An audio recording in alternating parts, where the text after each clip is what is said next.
You've been holding these forums for a number of years now. Are there issues that you're hearing now for the first time, new issues? Are school districts obviously dealing with the after effects of the pandemic, mental health, physical health of students, but are there also new issues that school districts are dealing with? I guess you could call it the opportunity.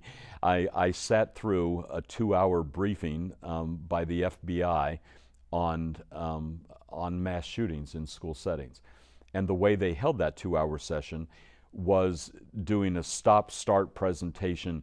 The Parkland school shooting, from the time that shooter got out of the Uber, they were on film. Every second of that attack is on film. And they walked us through what should have been done at every moment throughout that, the entirety of that. I didn't sleep for 3 nights, and I had a knot in my stomach for 2 weeks, because you'd like to think it's random, and it's no longer random. There is an internet culture and society built around school shootings. It's horrifying. And so, in my age, you were worried about whether or not your desk and getting under your desk and putting your head between your legs was going to save you from an atomic bomb, right?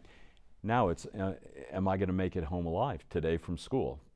Is somebody going to walk in here and shoot us all? It's a horrifying circumstance, and you wonder why our kids coming out of isolation and the increased violence and the increased alcoholism and the increased drug use that was attended to that period of time in our history, now coming out of that, and you add that anxiety going into school, it's a tough time to be a kid. And so we see a lot of those issues going forward. And then you've mentioned many of them, the transition to electric buses. We'd all hope that we have it within us to come out of the challenges that we've faced to become better than just simply adjusting and going back to the way it was 2-3 years ago. Let's learn, let's figure out. We now know that this can happen. Let's be better. And I think everybody is making a sincere effort. I think there's a renewed sense of community coming out of the pandemic, particularly in rural areas.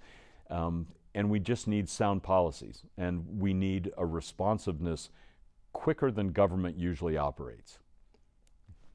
School safety is a concern. We've had cases just in the past few weeks of swatting, and that's been hitting smaller rural districts that perhaps in the past would have been immune. Are they calling on the state to help with training and to help schools be better prepared for active shooters, for swatting calls like this?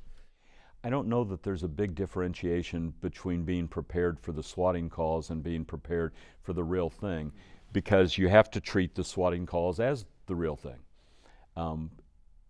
But the swatting phenomenon is serious in itself. Even if nobody ever shows up, you've already had, when it happened here in this area, it happened right across from the SUNY campus. You had 75 officers. I talked to the CVES District Superintendent Mark Davey, because I had to do a show like this, Empire State Weekly, specifically on swatting. I said, what happened that day? He said, we had Border Patrol, Customs officers, DEC officers, anybody with a badge flew at 100 miles an hour to get there, because you have no time. Studies show, I learned that at that training, once the shooter's in the building, they fire once every 2 seconds. So you have no time. And so the call came in to law enforcement. It didn't come to the school. The school didn't know. Law enforcement was there and the school didn't know. Kids rounded a corner facing SWAT members with rifles drawn at them. Okay? And that's what had to happen.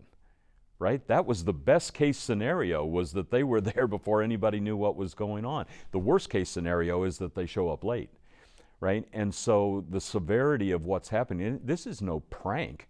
People's lives are in jeopardy as you've got emergency vehicles flying to the scene of this, and people are surprised by having armed officers in front of them. To think that this will happen many times before some mistake is made would be naive. And so we really have to get to the heart of this And it's obviously going to take a very concerted effort from a broad base of law enforcement and others. If this is coming from overseas, how do you deal with that? You know, we've got to get a handle on the technology and figure out quickly. You know, very quickly that day, they had figured out that this was not an active shooter situation. And so how you handled the subsequent ones was not the same as the way that you handled the first one that day. But boy, it's tough. So the idea that the legislature had to take this from being a misdemeanor, like a prank, like pulling the fire alarm in the old days or something, you know, never a good idea, because you had the same kinds of concerns of putting the first responders at risk and others as they were flying to the scene. But boy, when you've got that many people on the road flying at the same time, it really creates a situation that's dangerous in itself and needs to be treated as the serious crime that it creates.